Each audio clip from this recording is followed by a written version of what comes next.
Ya, halo pemirsa, apa kabar Anda hari ini? Langsung dari studio IDX Channel Jakarta, saya Prasetyo Wibowo kembali hadir dalam Market Review, program yang mengupas isu-isu yang menjadi penggerak ekonomi Indonesia.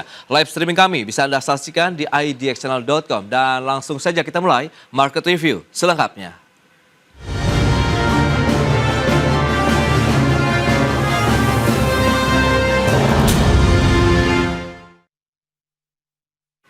Ya, pemirsa, deflasi kembali terjadi di bulan Januari 2025 setelah mengalami inflasi selama 3 bulan sebelumnya yang dipicu oleh kebijakan diskon tarif listrik. Deflasi secara bulanan tercatat 0,76%, sedangkan secara tahunan terjadi inflasi 0,76%.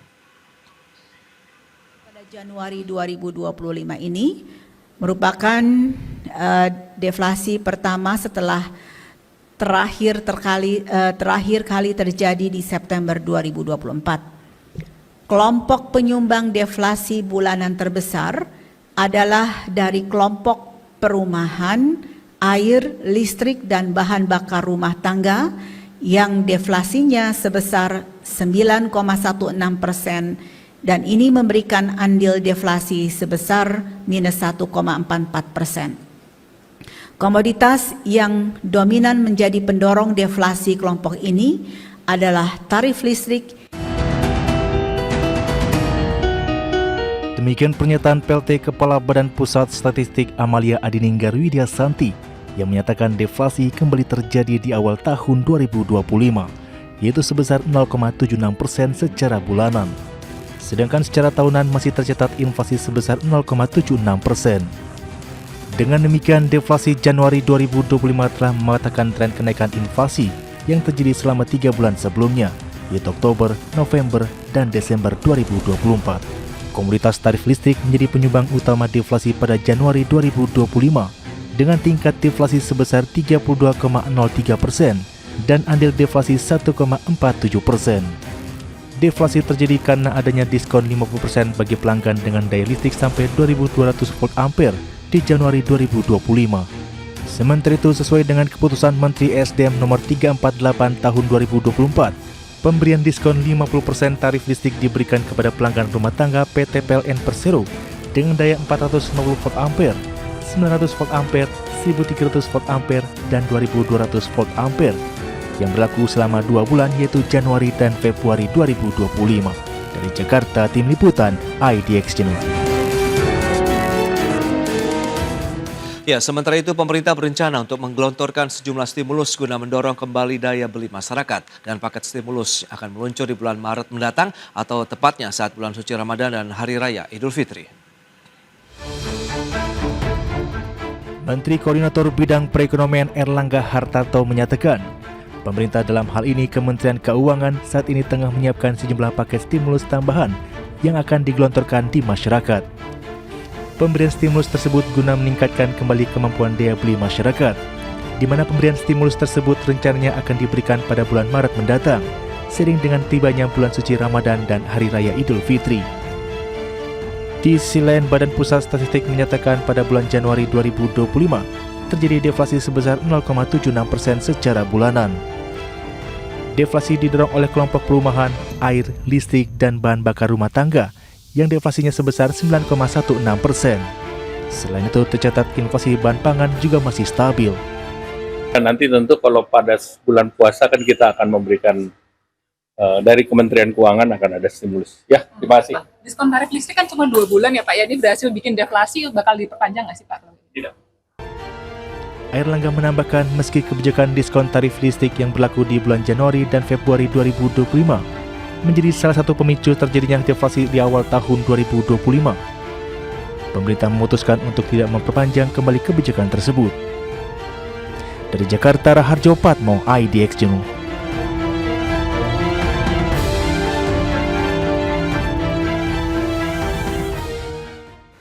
Ya, pemirsa, untuk membahas tema kita kali ini, diskon tarif listrik picu deflasi di Januari 2025, kita sudah tersambung melalui Zoom bersama dengan Bapak Akbar Himawan Bukhari. Beliau adalah Ketua Umum BPP Himpunan Pengusaha Muda Indonesia. Halo Pak Akbar, apa kabar?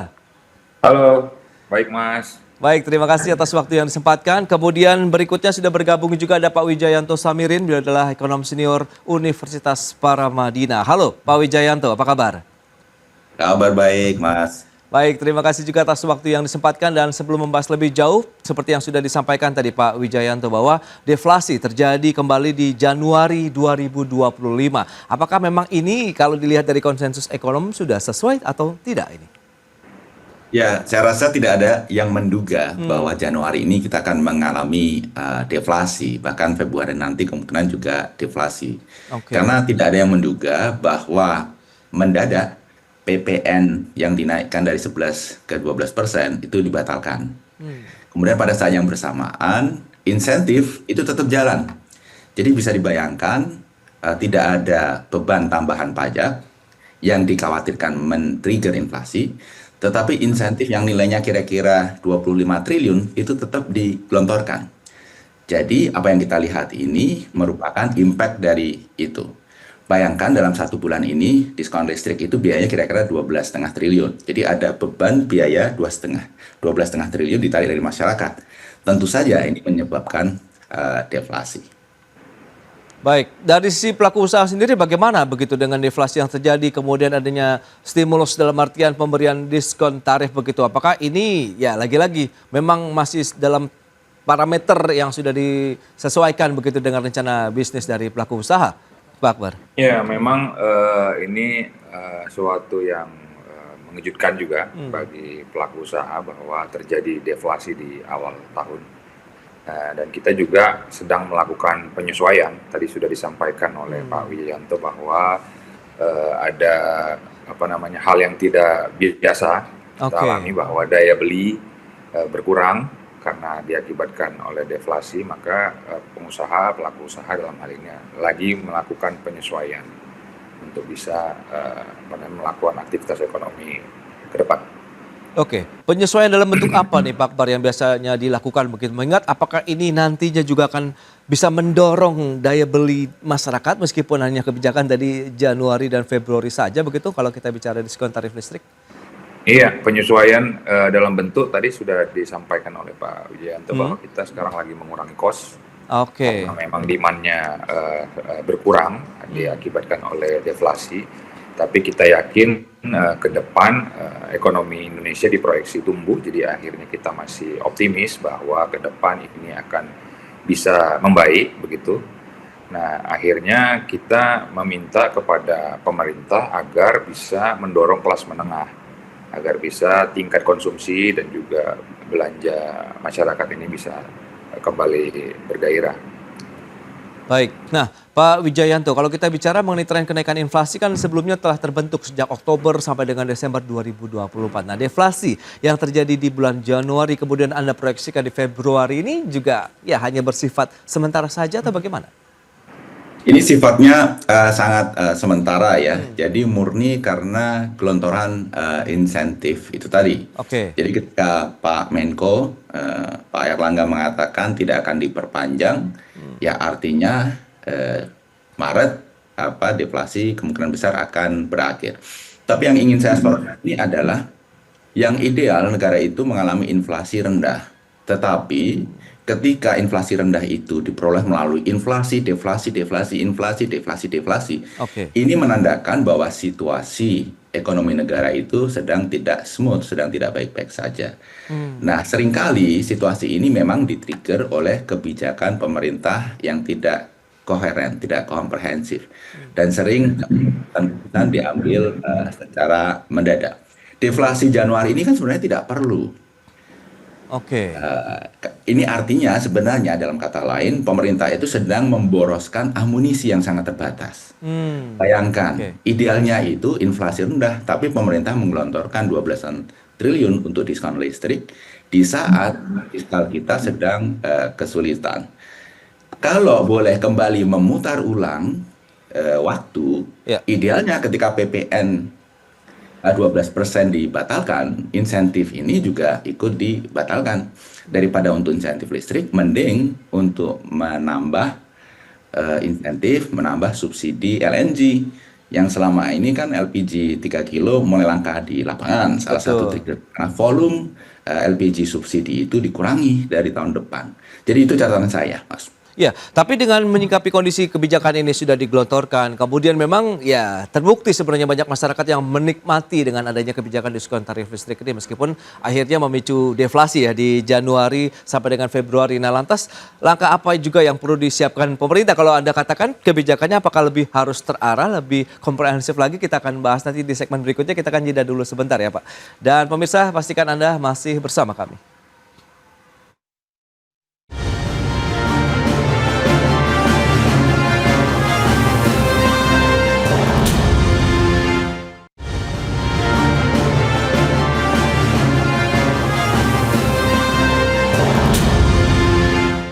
Ya, terima kasih Anda masih bergabung bersama kami dalam Market Review. Pemirsa, berikut ini kami sampaikan data untuk Anda terkait dengan komoditas penyumbang deflasi di bulan Januari 2025 seperti yang bisa Anda saksikan di layar televisi Anda. Kita lihat tarif listrik dengan andil 1,47%, kemudian ada tomat, ketimun, tarif kereta api, kemudian juga ada tarif angkutan udara. Itu dia untuk komoditas penyumbang utama deflasi. Kemudian bagaimana dengan komoditas penyumbang inflasi di bulan Januari secara tahunan kalau kita cermati? Emas perhiasan, ada minyak goreng, sigaret kretek mesin, cabai rawit, dan kopi bubuk. Itu dia. Dan berikutnya kita lihat perkembangan dari PMI Manufaktur Indonesia. Setelah beberapa bulan terakhir kita memang sudah meninggalkan level ekspansi atau mengalami kontraksi begitu. Dan di bulan Desember 2024 sampai dengan Januari 2025 levelnya sudah naik lagi PMI Manufaktur Indonesia ke 51,9. Dan selanjutnya target investasi dari tahun 2025 ini sampai dengan 2029 yang akan kita lihat apakah bisa menjadi pendukung juga fundamental dan pertumbuhan ekonomi Indonesia. Itu dia pergerakannya 2025 1.905 triliun naik terus sampai dengan 2029 di 3.414 triliun rupiah. Target investasi yang akan dikejar oleh pemerintahan Prabowo Gibran.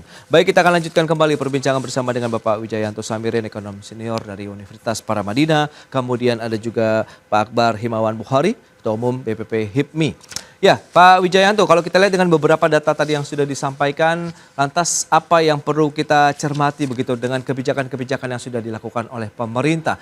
Menurut Anda apakah lebih harus mengerucut lagi, lebih tepat sasaran lagi, atau melibatkan diskusi yang ya, sektoral lah begitu dengan sejumlah kementerian lainnya? Silakan. Ya, saya rasa apa yang disampaikan oleh Pak Airlangga tadi sudah tepat. Jadi insentif akan di stop setelah Februari karena terbukti justru mengakibatkan deflasi. Artinya inflasi itu overshooting. Nah, kemudian ke depan yang perlu kemudian menjadi fokus pemerintah selain faktor global ya, itu kita bahas terpisah. Tapi juga faktor ketika pemerintah berusaha memotong anggaran sebesar 306 triliun. Nah, ini kan pasti juga berdampak bagi banyak sektor. Misalnya perjalanan dinas, meeting, dan lain sebagainya. Itu merupakan core ya pertumbuhan sektor perhotelan, transportasi, dan wisata di daerah-daerah. Nah, ini pemerintah harus mengantisipasi. Jangan sampai pemotongan jalan, tetapi juga PHK muncul, pertumbuhan ekonomi tergerus. Kalau tadi grafiknya Mas Pras tadi menunjukkan bahwa ada deflasi kereta api, ada deflasi pesawat terbang. Ini ke depan, ini akan terus berlanjut, termasuk deflasi sektor transportasi secara umum, karena banyak di antara penyedia transportasi itu mendapatkan pasar dari aktivitas-aktivitas pemerintah, baik di pusat maupun di daerah. Saya baru saja dari bandara, kemudian ke rumah naik taksi. Sopir taksi itu juga mengatakan bahwa dia sudah mulai merasakan kena hit itu. Efisiensi APBN di bidang meeting dan perjalanan dinas, jumlah yang mereka angkut menjadi turun, dan memang dia mengatakan selama ini banyak mengangkut perjalanan dinas, ASN yang melakukan trip ke luar daerah. Efisiensi itu luar biasa bagus, tetapi ekses dampak negatif dari efisiensi itu yang oleh pemerintah harus dipikirkan lagi. Dan sebaiknya seawal mungkin, jangan mendadak nanti. Ketika ada penurunan sektor tertentu, PHK muncul, that's too late. Jadi lebih awal lebih bagus. Begitu Mas Pras. Baik. Nah, ini menarik. Pak Akbar, lantas bagaimana dari sisi dunia usaha menyikapi bahwa memang ternyata beragam kebijakan yang sudah digelontorkan tadi, ya seperti yang sudah disampaikan oleh Pak Wijayanto menyebutkan tadi overshooting begitu ya Pak. Nah, ini dari HIPMI sendiri melihat bagaimana? Apakah memang benar-benar kebijakannya overshooting kah, atau memang ini memberikan satu keuntungan tersendiri begitu kalau memang dari dunia usaha ada mungkin peningkatan daya beli masyarakat muncul di sana begitu? Ya, kita melihat bahwa tadi yang disampaikan oleh Pak Wijayanto, bahwa pemerintah kita harapkan melakukan kebijakan dan kajian yang komprehensif. Jadi apapun produk ataupun program yang dilakukan pemerintah itu bisa tepat sasaran, baik dari segi insentif, baik juga dari yang mendukung supply demand ini bisa tetap terjaga. Sehingga belanja masyarakat tadi kita tahu bahwa government spending sedang tekan. Sehingga terjadi penghematan tapi di sisi lain ada impact ekonomi yang tidak berputar. Tadi saya sudah sempat menjelaskan bahwa bagaimana pemerintah bisa mendorong apabila pemerintah melakukan efisiensi terhadap APBN-nya, menjadi suatu kewajiban pemerintah membuat regulasi untuk bisa mendorong kelas menengah untuk bisa spending rumah tangga dan juga spending kelas menengah ini bisa tumbuh gitu. Jadi ada gantinya kalau apabila pemerintah sedang melakukan efisiensi, sektor swasta ini sektor rumah tangga juga digenjot daya belinya sehingga bisa dua-duanya mendapatkan pelaku usahanya mendapatkan stimulus dan juga demand-nya juga masyarakat juga bisa menjaga daya belinya gitu. Nah, sehingga kajian yang komprehensif itu yang kita harapkan dilakukan oleh pemerintah pusat. Baik, Pak Akbar, menarik kalau kita cermati dengan kondisi yang ada begitu beragam kebijakan tadi yang sudah digelontorkan oleh pemerintah memang diharapkan bisa meningkatkan lagi nih kemampuan daya beli masyarakat. Tapi di satu sisi ada kebijakan penghematan anggaran atau tadi efisiensi yang sudah disampaikan 306 triliun rupiah begitu. Nah, apakah ini akan berdampak secara langsung juga begitu terhadap dunia usaha, Pak Akbar? Sudah barang tentu ada impact, ada pun berdampak langsung terhadap dunia usaha. Karena daya beli masyarakat dalam hal ini government spending ini mengalami penurunan. Dan secara tidak langsung ini berimpact juga kepada belanja masyarakat, dalam hal ini kan supply chains yang terjadi gitu. Nah, untuk itu seluruh kebijakan pemerintah dalam stimulus dan juga insentif yang diberikan kalau bisa ini tepat sasaran sehingga tidak terjadi lagi seperti yang kita rasakan di bulan Januari kemarin terjadi deflasi sehingga daya beli menurun. Nah, memang terlalu dini kalau kita bilang deflasi ini akan berlangsung seterusnya karena ini sedang di awal tahun dan di bulan Januari seluruhnya sedang melakukan penyesuaian. Tapi bukan tidak mungkin ini bisa terjadi apabila tidak diantisipasi oleh pemerintah dengan kajian dan juga kebijakan secara komprehensif. Baik, nah dengan kondisi PMI manufaktur kita yang membaik Pak Wijayanto Samirin, lantas bagaimana Anda melihat posisi dunia usaha di Indonesia kalau memang tadi tantangan yang sudah diberikan begitu oleh Pak Akbar, Anda melihat 2025 ini akan lebih tricky begitu atau bagaimana nih Pak? Ya. Kalau kita lihat PMI, memang ada unsur cyclicality, Pak, Mas. Jadi biasanya naik September, Oktober, November, Desember karena menghadapi Nataru, kemudian naik terus menghadapi Lebaran, kemudian setelah itu turun. Jadi apa yang terjadi sekarang ini adalah sesuatu yang sifatnya cyclical. Tetapi harus kita syukuri. Kenapa? Berarti behavior ekonomi kita sedang normal. Jadi cyclicality yang selama ini terjadi ketika ekonomi normal itu juga terjadi saat ini. Tetapi terlalu dini kalau kita menyimpulkan bahwa PMI ini kemudian menunjukkan bahwa sektor industri manufacture kita sudah kembali, sudah booming dan seterusnya. Ini impact cyclicality, tapi ini kita syukuri karena ekonomi kita berperilaku normal. Baik. Nah, sektor-sektor apa saja yang masih bisa diandalkan berarti bagi pertumbuhan ekonomi kita begitu di samping di satu sisi menjaga harga stabil, kemudian yang berpengaruh terkait dengan pergerakan harga juga ini bisa ditekan begitu. Kita akan bahas nanti di segmen berikutnya, kita akan jeda kembali sebentar. Dan pemirsa, kami akan segera kembali usai pariwara berikut ini.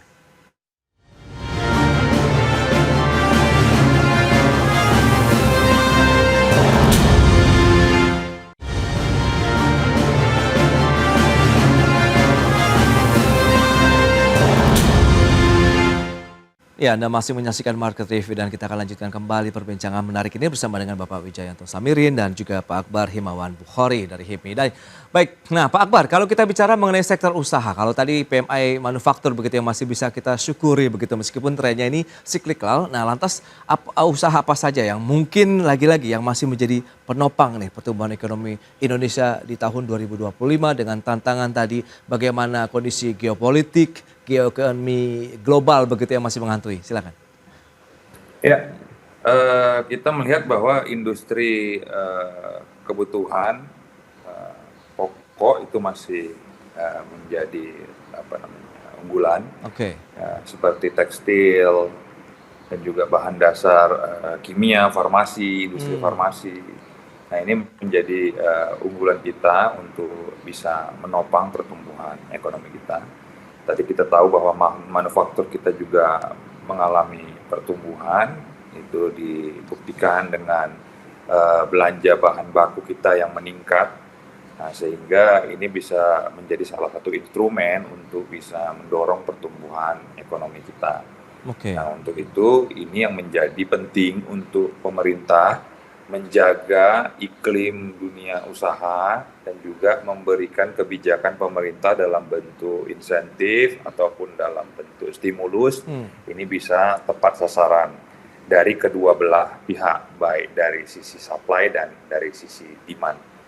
Begitu, Pak. Oke, insentif lagi yang ditawarkan dan tadi sudah disampaikan juga oleh Pak Airlangga begitu menjelang nanti ada perayaan Ramadan begitu kemudian Hari Raya Idul Fitri. Anda melihat seperti apa Pak Wijayanto? Kira-kira kebijakan apa lagi nih yang mungkin bisa Anda sarankan begitu supaya lebih tepat sasaran dan komprehensif tadi. Jadi tidak mungkin secara parsial lagi begitu.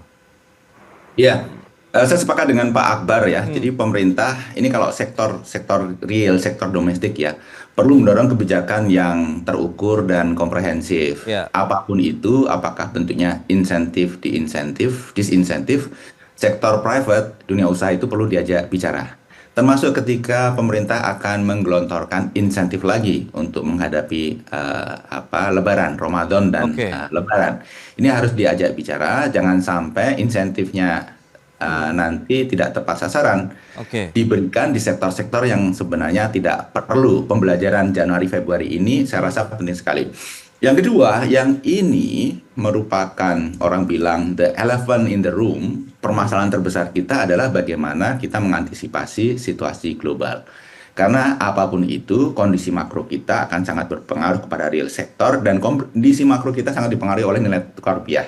Jadi bagaimana pemerintah BI bisa memastikan rupiah ini stabil melalui berbagai kebijakan moneternya. Kemudian bagaimana pemerintah bisa menata manajemen hutangnya secara lebih baik. Karena kita harus pantau juga ini apa yang terjadi Amerika, Kanada, Cina, kemudian Meksiko itu kan sangat dinamis. Apapun keputusannya ketika itu ujung-ujungnya price war, maka rupiah akan cenderung melemah. Karena ketika uncertain dunia ini, investor cenderung flight to quality, pegang US dollar atau tadi sempat Mas singgung di depan pegang emas. Makanya kenapa harga emas naik? Jadi emas itu mengindikasikan risiko. Kalau harganya pas naik berarti market melihat resiko ekonomi kita sedang tinggi. Oke, ini menarik karena memang menjadi salah satu penopang inflasi ya. Kita lihat investasi ataupun komoditas emas ini, emas perhiasan khususnya begitu. Nah, Anda melihat apakah masyarakat juga sudah mulai cukup cerdas bisa dikatakan begitu Pak Wijayanto sehingga mereka lebih banyak mengkoleksi ataupun membeli emas begitu. Mungkin sebagai safe haven atau bagaimana nih Pak Akbar? Pak Wijayanto, sorry. Ya, jadi seperti yang kita sempat singgung sedikit tadi, ketika orang nggak yakin, ketika situasi ekonomi dinamis, maka terbang menuju ke tempat-tempat yang dianggap aman. Dianggap aman adalah aset-aset dengan denominasi hard currency, khususnya US dollar.